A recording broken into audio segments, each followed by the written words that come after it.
एक क्षण शांतता. वेल्डिंग म्हणजे मुळात आगीवर नियंत्रण मिळवणं, बरोबर?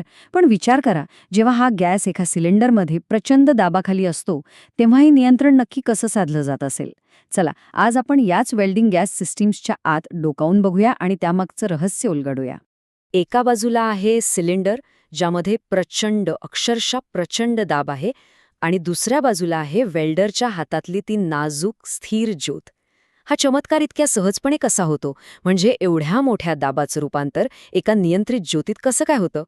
ठीक आहे, तर आपला पहिला मुद्दा, हाय प्रेशर गॅसवर नियंत्रण मिळवणं. आणि खरं सांगायचं तर हेच या सगळ्या मागचं मूळ आव्हान आहे. तर ह्या प्रश्नाचं उत्तर काय आहे? ते आहे गॅस प्रेशर रेग्युलेटर. आता बघा, हे दिसायला कदाचित साधं वाटेल, पण हे उपकरण म्हणजे एका इंजिनिअरिंग चमत्कारापेक्षा खरंच कमी नाही. हेच ते डिव्हाइस आहे जे त्या प्रचंड दाबाला काबूत आणतं आणि त्याला एका उपयोगी, स्थिर ज्योतीत बदलतं. ओके, पुढे जाऊया. आता बघूया सिंगल स्टेज रेग्युलेटरबद्दल. प्रेशर कंट्रोल करण्याचा हा सगळ्यात थेट आणि सर्वसामान्य मार्ग आहे. तर हे नक्की काम कसं करतं? बघा, जेव्हा तो स्पिंडल फिरवला जातो ना, तेव्हा इनलेट व्हॉल्व्ह उघडतो आणि हाय प्रेशर गॅस एकदम आत येतो. हा गॅस डायफ्रामवर दाब टाकतो, त्याला वर ढकलतो. आणि खरी गंमत इथेच आहे. जसजसा तो डायफ्राम वर जातो, तसतसा तो इनलेट व्हॉल्व्हला हळूहळू बंद करतो. म्हणजे हा एक सतत चालणारा बॅलन्सिंग ॲक्ट आहे, ज्यामुळे बाहेर पडणारा प्रवाह अगदी नियंत्रणात राहतो. कमाल नाही काही रचना? पण ह्यात एक मोठी अडचण आहे.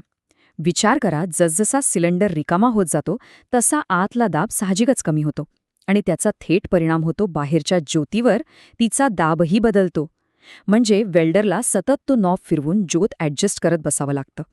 इमॅजिन करा, महत्वाचं काम सुरू असताना असं सारखं सारखं करावं लागणं किती डोकेदुखीचं असेल. मग ह्या सततच्या ॲडजस्टमेंट्सवर उपाय तरी काय? अच्छा, इथेच येतो पिक्चरमध्ये आपला डबल स्टेज रेग्युलेटर.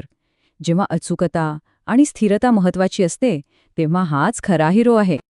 हे डबल स्टेज रेग्युलेटर म्हणजे काय? तर असं समजा की एकाच डिव्हाइसमध्ये 2 रेग्युलेटर बसवले आहेत. सोपं आहे. पहिला स्टेज काय करतो? तो सिलेंडरच्या प्रचंड दाबाला कमी करून एका मध्यम लेवलवर आणतो.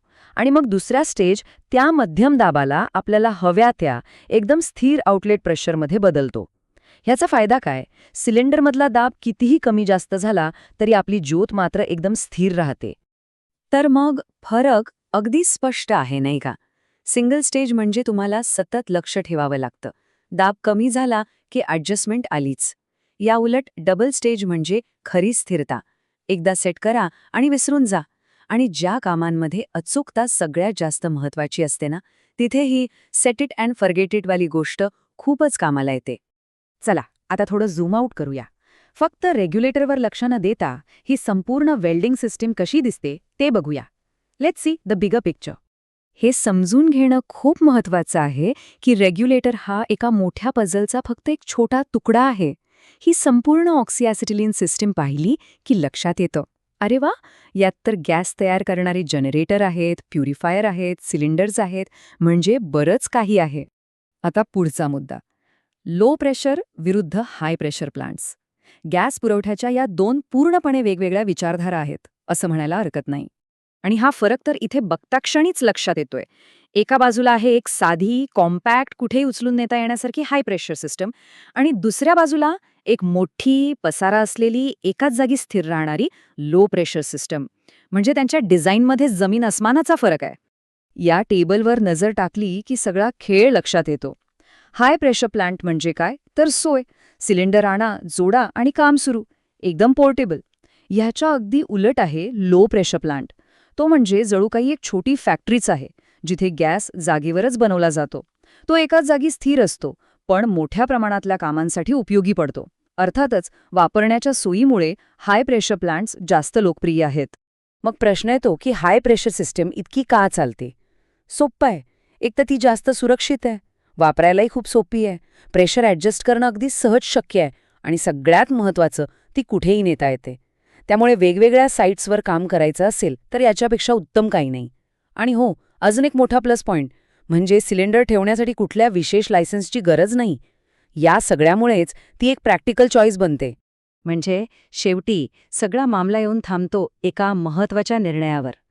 तुम्हाला कामासाठी पोर्टेबिलिटीची सोय जास्त महत्वाची आहे की जागेवरच गॅस तयार करण्याची मोठी व्यवस्था परवडणारी आहे?